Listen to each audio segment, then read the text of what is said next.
Hello everyone, it's Miss Betts, and today, as you can see on my screen, we're going to be talking about simile and what simile is, and we'll get into that here in just a few moments. So, what is simile specifically?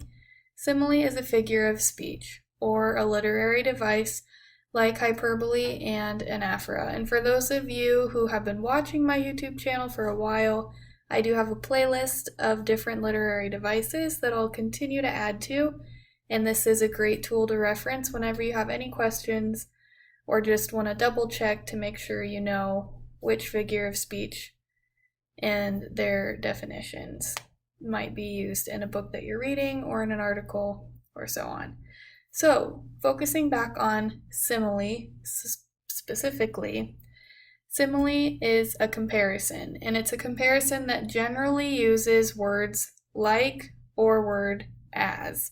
And simile is actually used by writers pretty often to make a comparison between two objects, a human and a non-human object, two non-human objects, kind of whatever they want to make a comparison between, but it makes that comparison more engaging and more entertaining in whatever they're writing.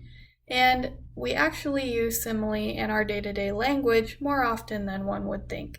And we'll look at some examples here that show that.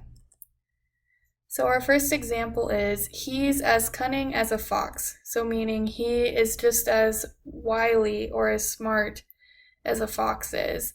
Foxes are typically perceived as a cunning creature. And so the comparison in this example is between he, whoever he is, and a fox. But obviously we can see that the word that's showing this is a use of simile is the word as in this example. And we have our picture of a fox there. The second one is, she dances like a swan on water. So in this example of simile, we're using the word like.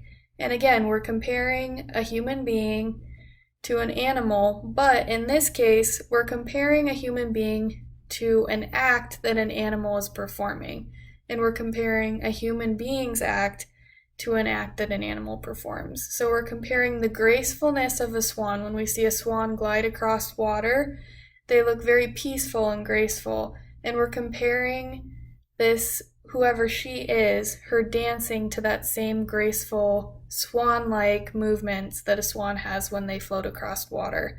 So we can tell this is a very positive use of simile.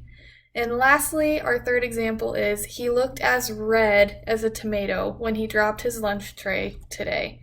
So this isn't as positive of a use of simile as our second example. We're comparing a he, who, again, human person, whoever that is, to a non-human object, such as a tomato. And we're comparing his face and how he looked to the color of an object. And this just makes our conversation more engaging, and we're showing and expressing to whoever we're speaking to that this person was very embarrassed. He blushed when he dropped his lunch tray. So those are our three examples, and feel free to reference them or pause the video if you want some more time to jot those down.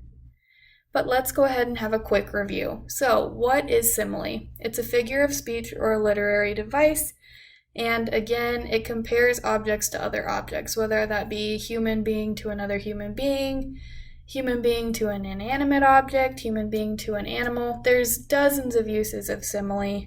You just have to find them or think about whether it's using words like or as. That's going to be a great way for you when you're looking through your text to know, oh, this might be a simile because the author is using like or as.